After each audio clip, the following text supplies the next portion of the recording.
नमस्कार दोस्तों, RR construction के यूट्यूब चैनल में आप सभी का स्वागत है। आज हम जिस टॉपिक के बारे में आपको बताने वाले हैं वो टॉपिक है हमारा डीपीसी का।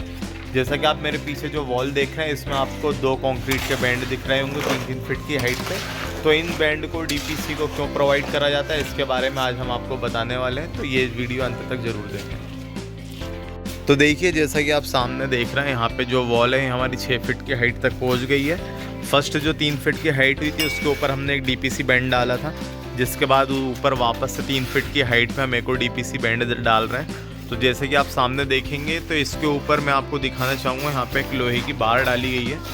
इसमें आप देखेंगे तो 2 लोहे के सरिये इसमें डले हुए हैं।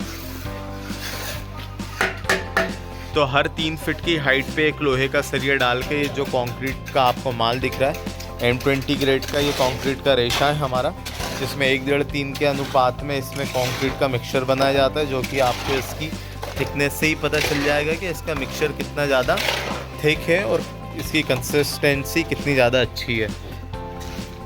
फिर इस कंक्रीट के मिक्सचर को क्या करा जाता है, जो हमने 3 फीट की जुड़ाई के बाद लोहे की रॉड डाली है, इसके बाद इसके ऊपर फंटी लगा के कॉर्नर्स में इसके कंक्रीट को भरा जाता है। तो कंक्रीट भरने के बाद क्या करा जाता है, इसको छोड़ दिया जाता है। जब ये सूख जाता है तो कुछ इस तरह का होता है, जिसके ऊपर बाद में वापस से ब्रिक वर्क करा जाता है। जब ब्रिक वर्क कंप्लीट कर दिया जाता है तो ये को वॉल हमारी कुछ इस प्रकार की दिखती है। जैसा कि आप देख रहे हैं, ये हमारी जो पूरी वॉल दिखेंगी आपको, हर वॉल में यहाँ पे 3 फीट की हाइट पे डीपीसी बैंड को प्रोवाइड कराया गया है। अब वीडियो में मैं आपको आगे बताऊँगा कि डीपीसी बैंड को प्रोवाइड कराने के फ़ायदे क्या क्या होते हैं और इसको प्रोवाइड कराने से हमारे घर में कितनी मजबूती बढ़ती है और कितना इसमें खर्चा आता है। तो देखिए, यहाँ पे जो आप वॉल देखेंगे, हर वॉल में यहाँ पे डीपीसी बैंड है। यहाँ पे 6 फीट की वॉल है, इसके ऊपर वापस से हमारा लिंटल डलेगा। लिंटल के बाद फिर हमारी इसमें स्लैब की कास्टिंग होगी। तो यहाँ पे पहले ब्रिक वर्क करा जा रहा है, जिसके बाद हमारी स्लैब की कास्टिंग होगी। तो मैं आपको बताने वाला था कि डीपीसी बैंड जो डलता है हमारा, डीपीसी बैंड को क्यों डाला जाता है। तो जैसे कि आप ये वॉल देख रहे हैं, तो यहाँ पे जो फर्स्ट 3 फीट की हमने हाइट ली है, इसका डीपीसी बैंड डाली है। फिर यहाँ पे 3 फीट की हाइट लेने के बाद फिर डीपीसी डाली है और इसके ऊपर हमारा बीम आ जाएगा। तो एक वॉल में 2 डीपीसी बैंड 3-3 फीट की हाइट पे डाले जाते हैं। इनको डालने का फ़ायदा क्या होता है, तो इनको डालने का जो फ़ायदा होता है वो ये होता है कि डीपीसी, जैसा कि इसके नाम में छिपा हुआ है, डैम प्रूफ फोर्स। आप देखेंगे कि डैम प्रूफ मतलब डैम्पनेस, पानी की नमी, सीपेज जो भी आती है उसको आने से रोकती है। मान लीजिए कि ये भी तो हमारा फर्स्ट फ्लोर है, अगर ये हमारा ग्राउंड फ्लोर होता तो बाय चांस कभी क्या होता है कि नीचे से नमी हमारी ऊपर आती है या ऊपर से बारिश की नमी आती है कभी सभी, तो उसके वजह से क्या होता है कि जो डीपीसी होती है डैम्पनेस आने से रोकती है। यहाँ पे हमारी कंक्रीट का बैंड डला होता है, तो यहाँ से आके वो नमी ऊपर नहीं जा पाती है, यहीं रह जाती है, जिसके बाद क्या है, ऊपर का एरिया हमारा सूखा रह जाता है। तो इसलिए इसको डाला जाता है। इसका दूसरा फ़ायदा मैं आपको बताऊंगा मजबूती के लिए। मान लीजिए कि यदि यही दीवार हमारी सिंगल ईंट की होती तो इसमें इतनी मजबूती नहीं होती।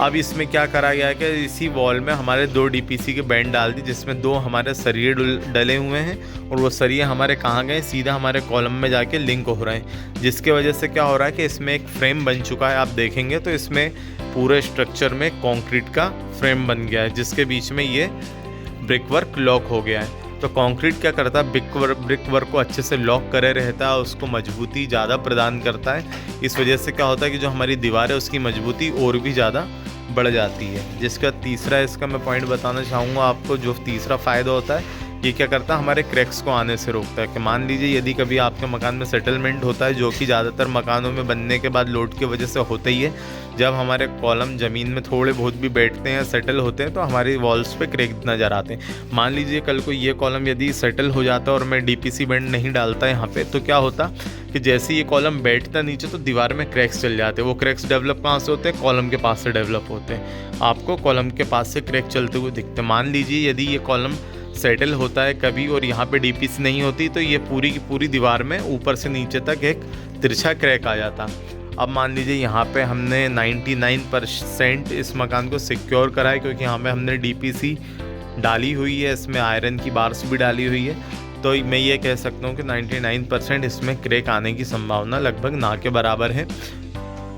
तो अब मैं आपको बता रहा था कि डीपीसी बैंड डालने से क्या होगा कि मान लीजिए यदि कोई ऊपर क्रैक डेवलप होता है ये सेटलमेंट की वजह से, तो वो क्रैक डेवलप होगा और आके हमारा यहाँ पे रुक जाएगा। यहाँ से वो क्रैक हमारा नीचे की तरफ नहीं बढ़ेगा। मान लीजिए यदि कोई क्रैक नीचे से स्टार्ट होता है तो वो क्रैक यहाँ से स्टार्ट होकर यहाँ पे आके रुक जाएगा, यहाँ से ऊपर नहीं बढ़ेगा। वो इसलिए नहीं बढ़ेगा क्योंकि ये पूरा का पूरा कंक्रीट का बैंड है, इसके अंदर हमारा लोहा डला हुआ है, आयरन बार डली हुई है। तो इसकी वजह से क्या होगा, ये हमारा क्रैक नहीं ले पाएगा, यहाँ पे क्रैक नहीं आएगा, जिसकी वजह से क्या होगा, आपकी ऊपर की वॉल में भी क्रैक नहीं चलेगा। तो इस वजह से क्या होगा कि आपकी दीवार में क्रैक आने से बच जाएगा। तो ये 3 इसके डीपीसी डालने के मुख्य फ़ायदे रहते हैं, जो कि आपके घर को भूकंपरोधी बनाता है। जो डीपीसी डाली जाती है भूकंपरोधी घरों के कॉन्सेप्ट के हिसाब से डाली जाती है। तो आशा करते हैं हमारा ये वीडियो आपको अच्छा लगा होगा। ऐसे ही कंस्ट्रक्शन से रिलेटेड नई नई जानकारियों के लिए हमारे चैनल को लाइक, कमेंट और सब्सक्राइब करना ना भूलें। धन्यवाद।